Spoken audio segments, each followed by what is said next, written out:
Hey guys, this is the MMA Exchange. Let's break down UFC Fight Night Burns versus Brady. The MMA Exchange. Alright guys, kicking off the prelims, we have Zygimantas Ramaska versus Nathan Fletcher. Ziggy is 9-2 and we have Nathan Fletcher who's 8-1. So guys, for you that don't know, this fight was actually scheduled on the Baralho Cannonier fight night, but had to be pulled out last minute because Fletcher was facing medical issues. In my original breakdown, I picked Ziggy because of his Muay Thai style and ability to stuff the takedown. Fletcher is a 35-pounder and actually should be in that division. He's lost against Khan Offley, and that was because he wasn't able to impose his own takedowns because of the size and strength of Offley. And now he's fighting Ziggy, who is much larger, especially when you have that wrestling grappling style and you go upper weight class. Like Fletcher, your takedowns will be able to get stuffed much easier, and you're not going to be able to impose your wrestling BJJ style as well if you were in the 135-pound division. And for that reason, for the Muay Thai style, for the ability to stuff the takedowns, and I think Nathan Fletcher will panic when his takedowns get stuffed, I'm going with Ziggy on this one. Next, guys, we have Andre Petroski, 11-4 versus Dylan Budka, who is 7-3, and this fight is at middleweight. Both fighters have very poor IQ. I mean, Andre got knocked out by a hip. Let that sink in. He went to a decision with Josh Fremd, and Fremd is a fighter that has many holes within his game.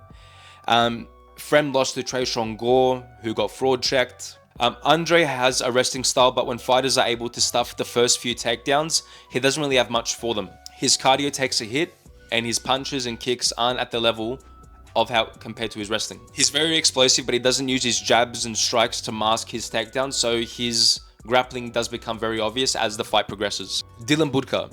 I'm not sure how this guy is a credentialed American high school and college wrestling. Like, I just have no idea. You could not even take down Cesar Almeida, who is a glory kickboxer with 0 takedown defense. Like, I don't know. Like, look, let's look at Andre Petroski's. Wins and losses within the UFC. So he's won against Josh Fremd. He's lost against Jacob Malkoon, lost against Michelle Pereira, won against Gerald Meerschaert. Like, it's very poor. But then we go to Dylan Budka. I'm just putting it up on the screen now. He's lost to Cesar Almeida. And then before in LFA, he's lost to Azamat Bekoev. Now, he does have a win over Dan Stevenson, but that's not even in the UFC. Chad Hancom, and that was in the Contender Series. He was a decent fighter. But he lost to Cesar Almeida. And let's look at Cesar Almeida's record. Roman Kopylov via split decision. And that was on the Makhachev-Poirier fight night. Now, Kopylov is a kickboxer. He doesn't have good wrestling. His wrestling is his main weakness.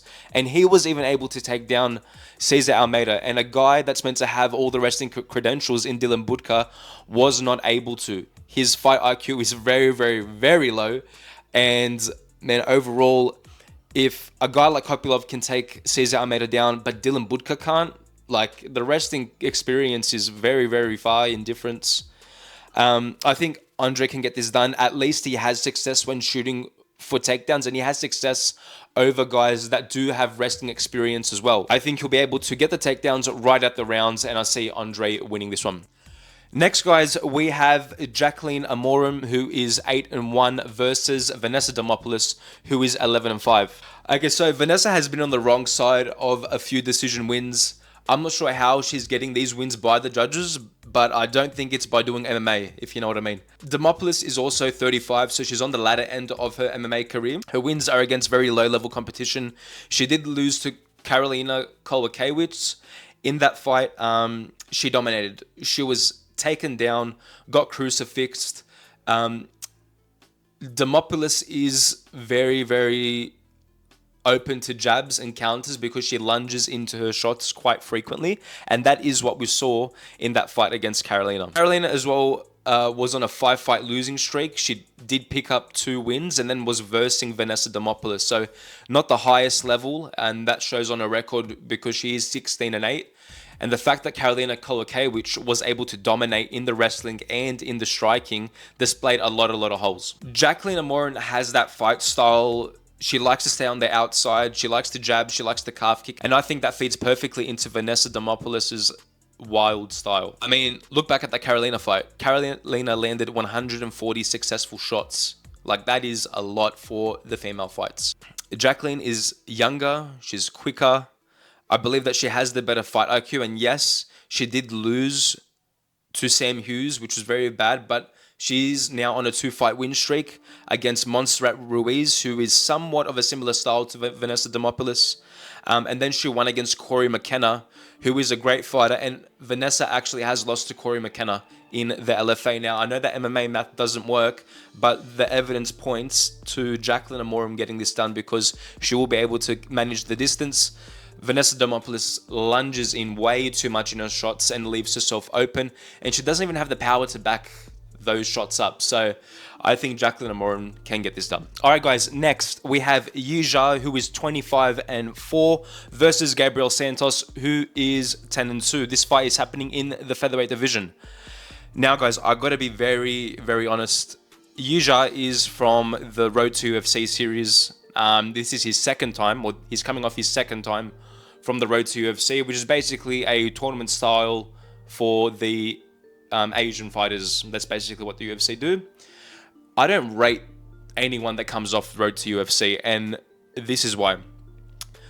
The issue with them is that, I mean, look, the evidence is in Zha's record. Let's take a look. So,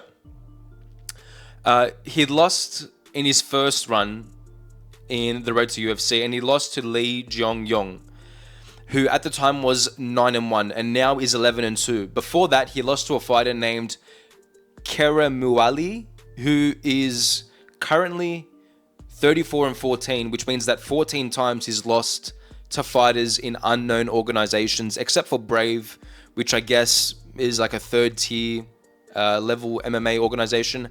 The level of competition these guys have, though, are literally dog shit, because, like, you can't be losing to guys that are, 24-11, who are now 34-14. You can't be losing to mid-level competition very early in your career. Gabriel Santos, man, his career hasn't had the best of luck in the UFC. In his UFC debut, he went to a split decision against Lerone Murphy, who's doing great things in his division. And then his loss to David Onama, he was winning most of that fight, but then got caught in the pocket in the opening of the second round. So I think you redo that fight. Santos wins 8 times out of 10. Santos, in this fight against Zha, is the more diverse, better grappler, has a really good striking skill set. He's overall way more well-rounded, and I see Santos winning this by finish. All right, guys, next on the card, we have Felipe Santos versus Andrade Lima. Now, Felipe Santos is 8-1, and Andrade Lima is 9-0. For those who don't know, is the fighter that got bit and won via disqualification during a fight, and then got it tattooed on him. A bit Jones, a bit Diddy. Anyway, he's 9-0, and then his next win after that was against Mitroposo via split decision. Mitroposo came in overweight in that fight, and it was short notice for Mitroposo as well. Now, yes, he did get a win, but Mitroposo is not a fighter that I rate very highly at all. And for him to take Andre to a split decision on short notice is like fire. It's bad. Mitroposo is coming out of the New England cartel. Rob Font and Calvin Kattar are the only successful fighters from that gym, and that gym is very infamous for padding their fighters' records to make them look good just so they can get into the UFC. I think that Raposo... Now, I know I'm talking a bit about Raposo, but just for context, for people that don't know, Raposo's fight style gets very one-dimensional, especially in the third round, and that Andrade Lima wasn't able to finish him. I do like Andrade Lima, though, because he is a very technical fighter. He is a sharp shooter, as one might classify him. But then we get into Felipe Santos. Felipe Santos is 8-1, and he made his UFC debut against Manel Kape. And that was on the Adesanya versus Strickland pay-per-view in Sydney. Now, for it being a short notice fight, your debut is against Manel Cap, who is in the top 10, and you gave him a run for his money. Yes, Felipe isn't the most technical fighter, but he did perform very, very well for it being his first UFC fight against a very high-level competitor in Manel Cap. He does train at a Shutu box, which is Charles Oliveira's gym, and his fight style is very pressure orientated. He's very gritty. He can push someone up against the cage, swing for the hills. But I think now coming back from his Cap fight, picked up a win against Victor Altamirano, who is 12-3, or who was 12-3 at the time, via split decision. Now, I know that doesn't look good, but then on the other side, you have Mitroposo taking Andrade Lima to a split decision, which also doesn't look good. But I think that because he has that experience with Manel Cap being the much higher level fighter out of both of their resumes and how well he was able to do in that fight, I will have to pick with Felipe Santos. As I said, high level competition, and that's only because of that Manel Cap fight. He's a gamer, he's gritty, and I think he'll be able to put the pressure. And I don't think that Andrade Lima will be able to handle the pressure because of the evidence that we see in the Mitroposo fight, him taking him to a split decision. My final pick, guys, is Felipe Santos. Alright, guys, the next fight we have Isaac Dulgarian, who is 6-1, versus Brendon Marotte, who is 8-2. Brendon is another guy from the New England cartel, and the only person or the only fighters that are right from that gym, as I mentioned earlier, is Rob Font and Calvin Cater. Isaac Dulgarian was robbed in his last fight. He did have a heavy wrestling approach, but because he isn't the kind of fighter that's marketable in the UAE, if you catch my drift, he got handed his first loss. He was dominant in the first 2 rounds, and then in round 3, Christian Rodriguez started to pick up the pace and won that round, and he went to a decision. It was a split decision, and the judges gave it to Christian Rodriguez. Now, what I don't like is that if the same fight happened, but if Isaac Dulgarian was Russian or from the Middle East, they'd give him that decision.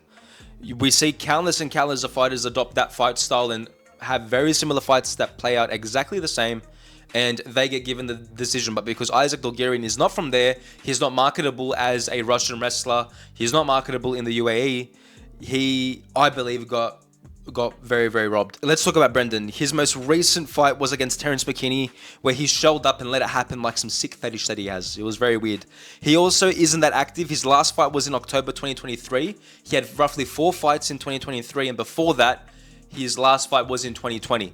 Because of the activity, how he lost to Terence McKinney as well, first round knockout, I think that Isaac Dulgarian will be able to mix in his wrestling, and definitely how his last fight played out is going to play a massive factor into his fight style for this fight against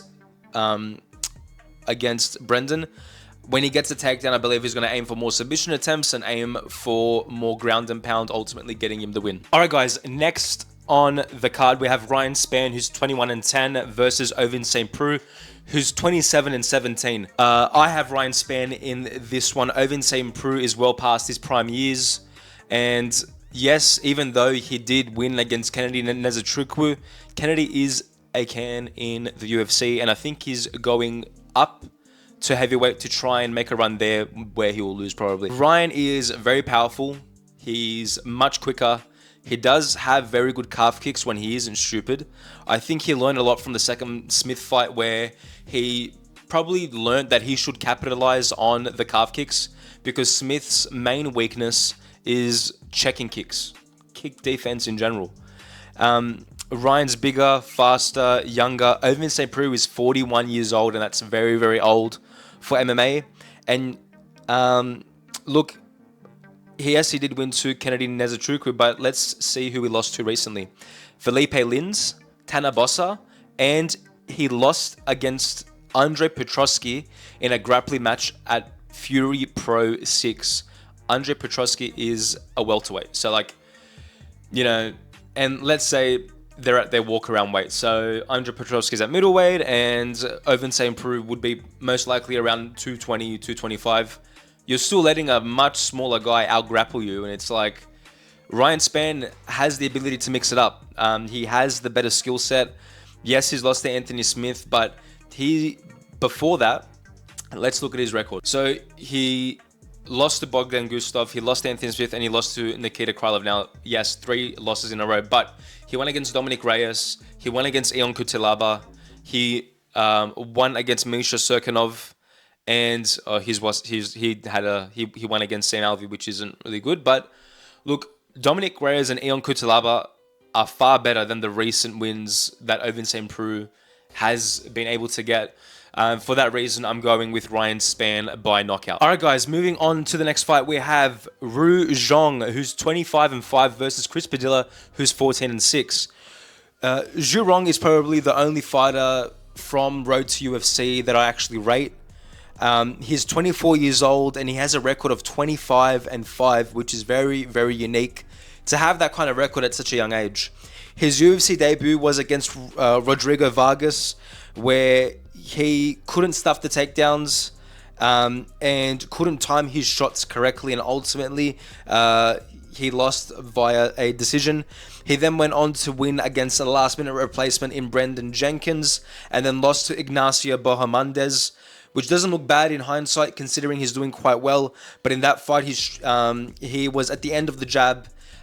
He was getting tape kick, jab, just typical rangy strikes. And then in round 3, lost via Darce choke. We then have Chris Padilla, whose only real achievement in the UFC is beating Lontop.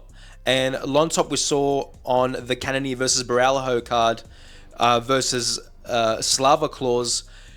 It was Slava Claus that was pushing the fight mostly, and even when there was a bit of aggression from Lontop, there was so many openings that Slava Claus could capitalize on. I definitely don't rate Lontop, and Chris Padilla having a 14-6 record. Most of his win, or his most recent win streak was in 2023, where he was in UNF, which is a very unknown organization. A bunch of cans, 7-5, 15-11, 16-9. So these guys are very, very low level competition. He's even lost to a guy, split decision in UNF, 20-12. So his record is full of losses against really low level competitors. He even has losses in a division, in an organization called KOTC and RFA, which no one really knows.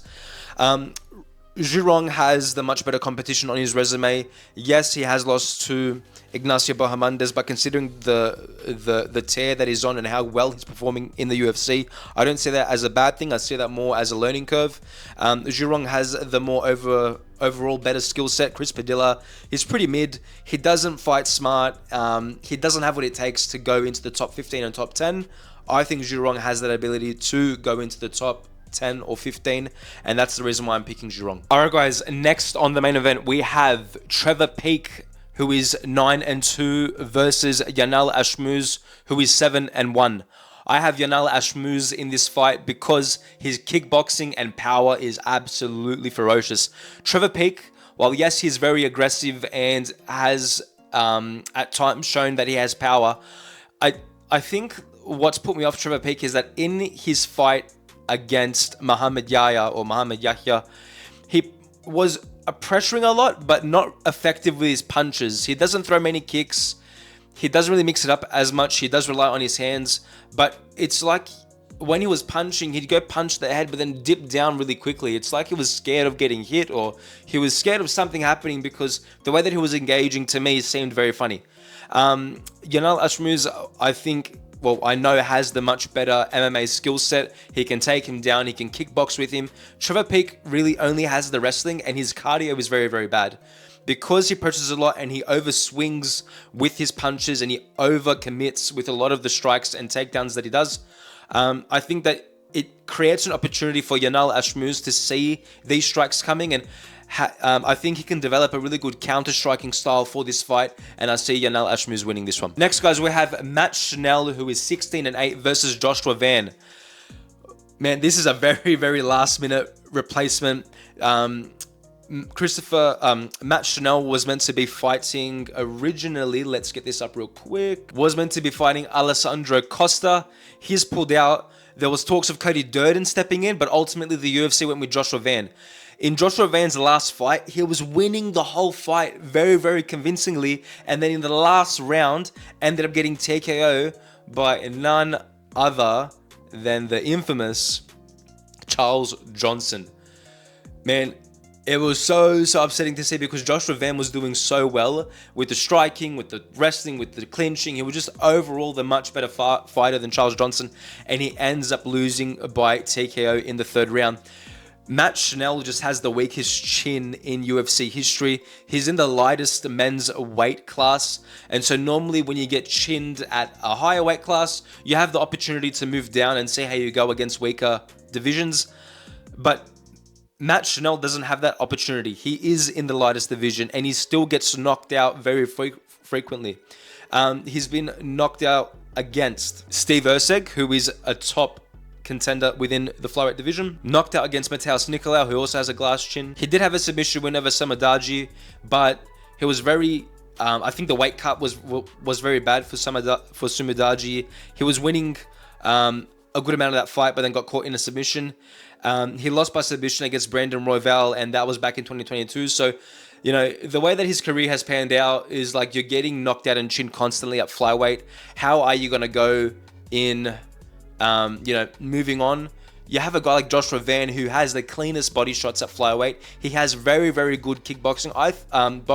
I think he is, like, you have guys like Tatsuro Taira, but, you know, he's looking at fighting in the top 10 to 5 range. I think Joshua Van is the kind of fighter where he is a prospect in the division, but because of his loss to Charles Johnson, he needs a win to get back up there so people can recognize him more. And I think this is the fight for him. It's on short notice, and I think he's going to get it done by knockout. All right, guys, next we have Steve Garcia, who is 16-5, and Carl Nelson, who is 16-5 and 1 no contest. Let's talk about Carl Nelson first. His strengths. He is very powerful and very aggressive in his fight style, and he also is a very durable fighter. He does like to stay in the pocket, and he also has good striking versatility. He's very well with mixing his punches, kicks, and knees, and using all of his limbs to make sure that he has the striking advantage of his opponents. He has competed against in both featherweight and lightweight divisions, which shows his versatility and willingness to take on tough challenges. His weaknesses, though, he has a really massive cardio issue. He tends to fade in the later rounds, especially if his early onset aggression does not lead to a finish. His other weakness is his ground game and takedown defense. He's struggled with opponents who can take the fight to the ground. While he's not 100% hopeless, his takedown defense is not elite, and once he's on his back, he's at a major disadvantage. He is also very inconsistent in the UFC and has had a very hard time stringing along wins together to get himself into opportunities where he can climb the division. Also, his fight IQ, which ties into his aggressiveness. He's not able to put the pace or control the pace of his fight style. So always we see halfway through round 2 and round 3 that he gasses completely, leaving him open to these takedowns. Then we get into Steve Garcia. His strengths: explosive striking, his finishing ability. He's a pressure fighter, very good experience against a much higher level competition. He has fought in the UFC. Well, he obviously fights in the UFC, but he's also fought in Bellator and LFA. The majority of his wins come by knockout or TKO. He's also known with having really good killer instinct. He has solid power in his hands and a very aggressive approach, but this ties into his weaknesses. He has a lot of defensive vulnerabilities. His aggressive style often leads him open to counters, and he can get caught while moving forward as well. Garcia also has grappling limitation. It's not as polished compared to his striking, and while he's not completely lost on the ground, he tends to struggle against stronger grapplers. He has a really good win over Chase Hooper, and that was one of his standout UFC wins.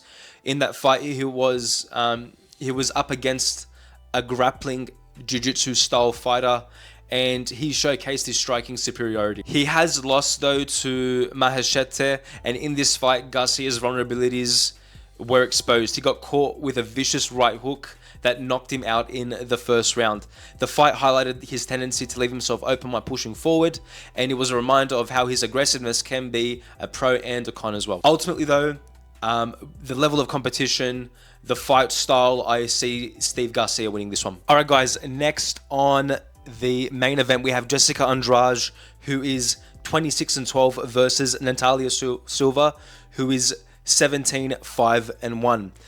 Jessica Andrade has fought everybody and anybody within the female weight classes. The thing is, though, I do not like her fight style.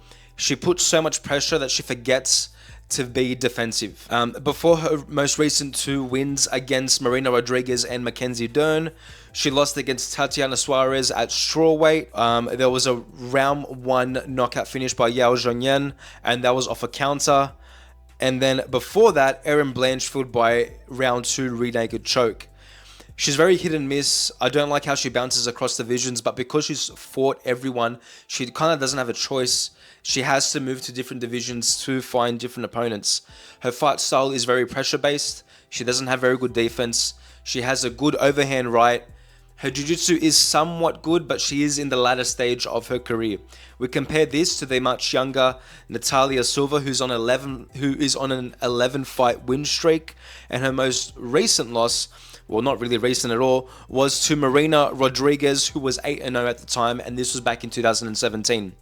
Natalia Silva has that fight style that feeds very well into the weaknesses of Jessica Andrade, where she can keep the jab, keep the distance well at a good enough pace. She's very versatile in her striking, and she's on a great streak, and momentum plays a great part in winning in MMA. Andrade does have an overhand right, but I think at this stage it's become very obvious, and I see Natalia Silva winning this by decision. And guys, for your main event, we have Gilbert Burns, who's 22-7, versus Sean Brady, who is 16-1. All right, Gilbert Burns, veteran. He is a killer. He is a very explosive kind of fighter, but the wear and tear on his body cannot be forgotten. He's also 38 years old, has a very weak chin, and is very susceptible to jabs that drop him. We look back at the JDM fight. In that fight, he just laid and prayed and couldn't really do much with the submissions and couldn't do much with ground and pound. JDM was aggressive, he scrambled, was getting his shots in, and in the end got a round 3 knockout. Burns lost to Belal Muhammad, where he injured his shoulder in that fight. Before that, he won against Masvidal and Magny, who both were at the latter end of their careers. He's also lost against Chimaev, which I think he should have won. He did land the most damage because Chimaev gassed. But recently, Burns has adopted a wrestling-heavy approach. I think it's because of his lack of striking defense, because his striking obviously leaves him open to a lot of shots. When he wrestles, this isn't in play as much. Sean Brady did lose to Belal Muhammad by TKO in his last fight, but he was doing well. What did win Belal Muhammad the fight was overwhelming Sean with the jabs and 1-2s, and it happened really quickly, which was really, really surprising. But Sean has very good wrestling and very good top pressure. I think his wrestling would be enough to stop the submission threat from Gilbert Burns.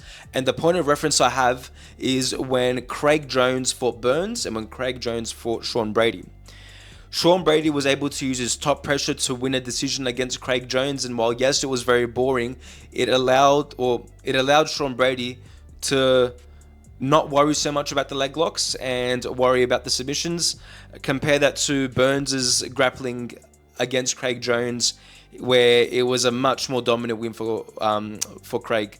Now, Burns, the striking, he has a level up on Sean Brady, but I think at this stage in his career, he has taken a lot of damage. He has been injured multiple times. I think the wear and tear is catching up to him, and he is very old for the welterweight division. Sean Brady has very good wrestling and can use that pressure to negate the submission threat if he does take the fight down. What I believe is that we see a round 4 finish from Sean Brady. Guys, thank you for tuning into the MMA Exchange. Please like, share, subscribe on my videos, and let me know down in the comments what are your thoughts on this event.